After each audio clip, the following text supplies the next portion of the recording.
চব্বিশের গণঅভ্যুত্থানের পরে জামাতের সবচেয়ে প্রিয় সঙ্গী ছিল ইসলামী আন্দোলন বাংলাদেশ।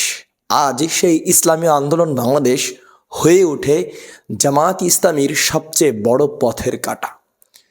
এমনকি জামাত ইসলামী বাংলাদেশ যেই নীতি নৈতিকতা নিয়ে সামনে এগোচ্ছিল, সেই নীতি নৈতিকতাকে প্রশ্নের মুখে ছুড়ে দিল ইসলামী আন্দোলন বাংলাদেশ। দর্শক, আমি কথা বলছিলাম মোহাম্মদ হাবিবুল্লাহ মেসবাহ, ঢাকা উত্তরা থেকে। আপনারা জানেন, গতকাল জামায়াত ইসলামী বাংলাদেশ ও ইসলামী আন্দোলন বাংলাদেশের মধ্যে যেই সমঝোতাটা হওয়ার কথা ছিল, সেই সমঝোতাটা ভেঙে যায়। কেন ভেঙে যায়, কি কারণে ভেঙে যায়, এ নিয়ে রাজনৈতিক বহু বিশ্লেষক বহু বিশ্লেষণা করেছে। সেগুলো অনুধাবন করলে কিংবা শুনলে কিংবা উপলব্ধি করলে এটাই আমরা বুঝতে পারি, এক লাঠিতে মারামারি হয় না, দোষ কখনোই এক ব্যক্তির হয় না, উভয়েরই দোষ হয়। তো অবশ্যই জামায়াত ইসলামী বাংলাদেশের এখানে দোষ আছে এবং ইসলামী আন্দোলন বাংলাদেশেরও এখানে দোষ রয়েছে, তবে কারো বেশি কারো কম। কার দোষ কম কার দোষ বেশি এ নিয়ে ভিডিও ইতিপূর্বে অনেক করা হয়েছে। দর্শক, এই ভিডিওতে আমরা যেই বিষয়টি জানার চেষ্টা করব সেটা হচ্ছে, অনেকেই এই বিষয়টি জানতে চাচ্ছেন যে ইসলামী আন্দোলন বাংলাদেশ জামায়াত ইসলামীর কাছে মোট কতটি আসন চেয়েছিল, যার ভিত্তিতে যা না দেওয়ার ফলপ্রসূতিতে তারা আলাদা হয়ে গিয়েছেন। জি, চলুন আমরা শুনে আসি ইসলামী আন্দোলন বাংলাদেশের জয়েন্ট সেক্রেটারি শেখ ফজলে বারী মাসউদের থেকে একটি টকশে সাক্ষাৎকারে উনি কি কথা বলেছেন, মোট কতটি আসন জামাতের কাছ থেকে ওনারা চেয়েছিল।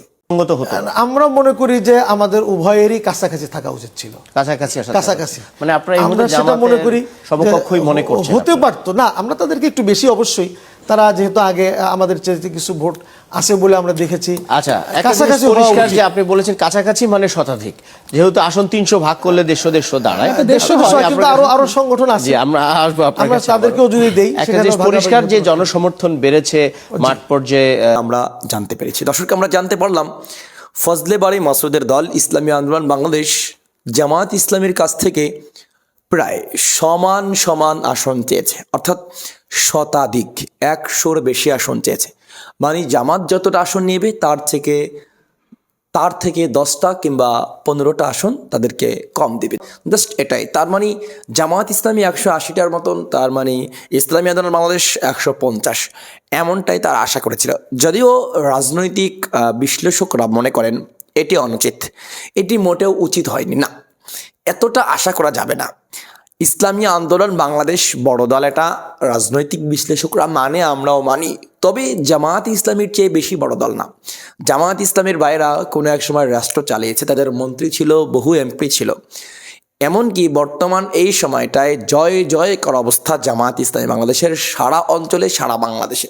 তো এই মুহূর্তে হুবহু জামায়াত ইসলামীর সাথে কিংবা জামায়াত ইসলামীর মতোই আপনাকে ভাবলে হবে না। এটা অবশ্যই নিতান্তই একটি ভুল কামনা, ভুল আকাঙ্ক্ষা ছিল, তার জীবনেও বাস্তবায়ন হবে না। ইসলামী আন্দোলন বাংলাদেশের যতটা ওয়েট ততটা আসন চাওয়াটা উচিত ছিল। যেমনভাবে ইসলামী আন্দোলন বাংলাদেশের নায়েবে আমির ইতিপূর্বে বিবিসিকে সাক্ষাৎকার দিয়েছিলেন, ওনারা 100 কিংবা 100-এর নিচে চান।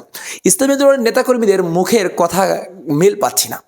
ফজলে বারী মাসউদ সাহেব বলল জামাতের মতো করেই আমরা আসন চাচ্ছি।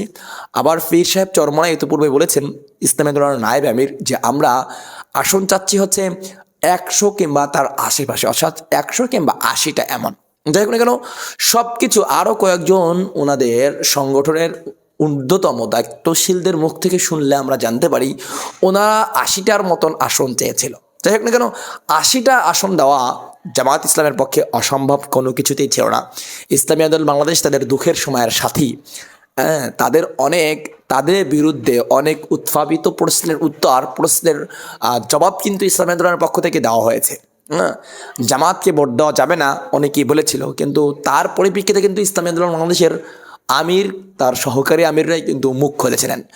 সর্ববিবেচনায় দেখা যায় জামায়াত ইসলামী বাংলাদেশ আর কিছু আসন বাড়িয়ে দিয়ে হলেও ইসলামী আন্দোলন বাংলাদেশকে তাদের কাছে রাখতে পারত, কিন্তু তারা হয়তো কোনো একটি রাজনৈতিক কৌশলে হেরে গিয়েছে।